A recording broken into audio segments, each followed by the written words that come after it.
आज Indian markets में जो हुआ वो वाकई में एक बड़ा झटका था। एक ऐसी तेज गिरावट जिसने हर इन्वेस्टर को सोचने पर मजबूर कर दिया। तो चलिए इस बड़ी गिरावट के पीछे की हर एक परत को खोलते हैं और समझने की कोशिश करते हैं कि आखिर बाजार में चल क्या रहा है। और सबके मन में जो सबसे बड़ा सवाल घूम रहा है वो यही है कि क्या ये बस एक दिन की घबराहट थी जो कल तक संभल जाएगी, या फिर ये किसी बड़े करेक्शन की शुरुआत का अलार्म है। अगर आंकड़ों की बात करें तो सेंसेक्स लगभग 900 पॉइंट्स नीचे लुढ़क गया। अब ये सिर्फ एक नंबर नहीं है, ये बाजार में फैले डर का, उस बेचैनी का सीधा सीधा संकेत है।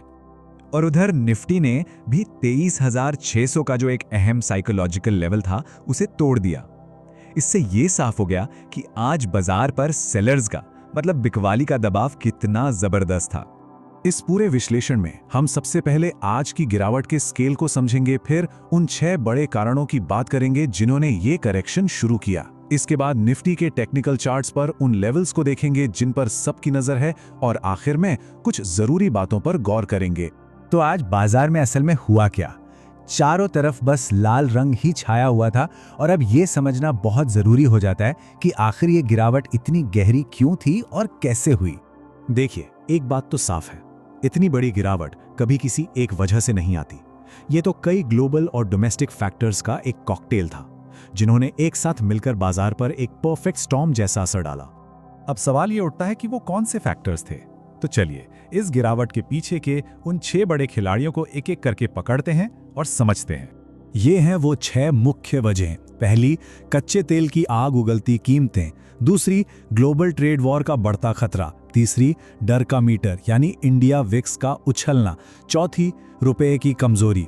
पांचवी, दुनिया भर के बाजारों में सुस्ती। और छठी, शायद सबसे बड़ी वजह, FIIs की तरफ से आई बिकवाली की सुनामी। तो पहला और सबसे बड़ा ट्रिगर था क्रूड ऑयल। पश्चिम एशिया में टेंशन बढ़ने से ब्रेंट क्रूड $100 प्रति बैरल के पार चला गया। अब सोचिए, भारत अपनी जरूरत का 85% तेल बाहर से खरीदता है, तो ये हमारी इकोनॉमी की जेब पर सीधा सीधा भारी पड़ता है, जिससे महंगाई और घाटे का डर तुरंत बढ़ जाता है। दूसरी वजह ग्लोबल है।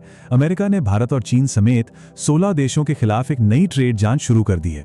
अब जब दुनिया की सबसे बड़ी अर्थव्यवस्थाएं इस तरह आपस में भिड़ती हैं, तो ग्लोबल ट्रेड में मंदी का डर पैदा हो जाता है, और इसका नेगेटिव सेंटिमेंट पूरी दुनिया के शेयर बाजारों पर असर डालता है। तीसरा फैक्टर है इंडिया विक्स। इसे ना आम भाषा में बाजार का डर का मीटर भी कहते हैं। ये जितना ऊपर जाता है, इसका मतलब होता है कि बाजार में घबराहट और उतार चढ़ाव यानी वॉलेटिलिटी उतनी ही ज्यादा बढ़ने की आशंका है। और देखिए आज हुआ क्या, ये डर का मीटर 6% उछलकर 22 के लेवल के भी पार चला गया। ये चार्ट साफ साफ दिखा रहा है कि ट्रेडर्स और इन्वेस्टर्स के बीच बेचैनी कितनी तेजी से बढ़ी है।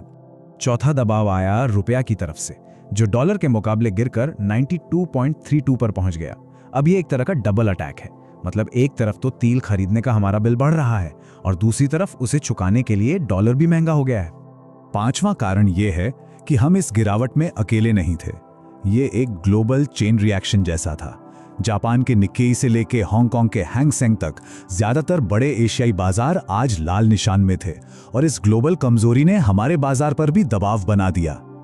और अब आते हैं छठे और शायद आज के दिन के सबसे शक्तिशाली कारण पर, विदेशी संस्थागत निवेशक यानी FIIs। सिर्फ एक दिन में, जी हां, सिर्फ आज के दिन में उन्होंने कैश मार्केट से 6,267 करोड़ रुपए के शेयर बेच डाले।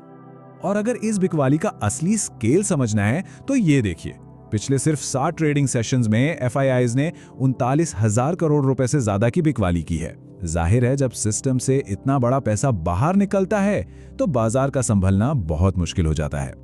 चलिए अब इन वजहों से आगे बढ़कर देखते हैं कि चार्ट्स क्या कहानी बता रहे हैं।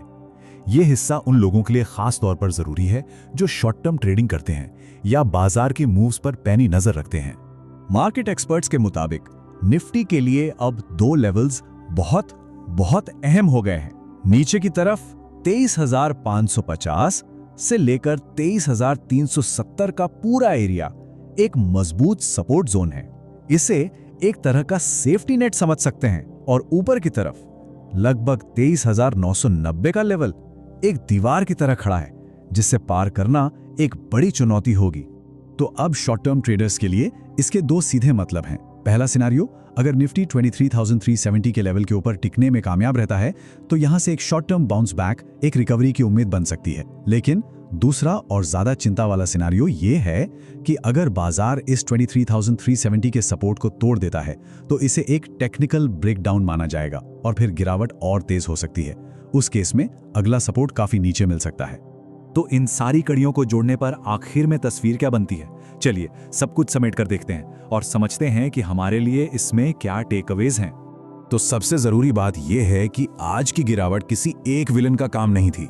ये असल में बढ़ते तेल, जियोपॉलिटिकल टेंशन, एफआईआईज की भारी बिकवाली, कमजोर ग्लोबल मार्केट और गिरते रुपए का एक मिलाजुला असर था। लेकिन इस शॉर्ट टर्म तूफान के बीच एक अलग नजरिया भी है। एक्सपर्ट्स का मानना है कि जो लोग लॉन्ग टर्म के लिए निवेश करते हैं उनके लिए ऐसी गिरावट वाले दौर अक्सर घबराने के नहीं बल्कि अच्छे निवेश के मौके भी बन सकते हैं। पैनिक में बेचने से ज्यादा जरूरी बाजार को समझना है। और यहीं पर हम आपको एक सवाल के साथ छोड़ जाते हैं। जब बाजार में इस तरह का उतार चढ़ाव हो, जो वोलेटिलिटी इतनी ज्यादा हो, तो क्या ये डरने का सिग्नल है या फिर सोचने और मौके तलाशने का?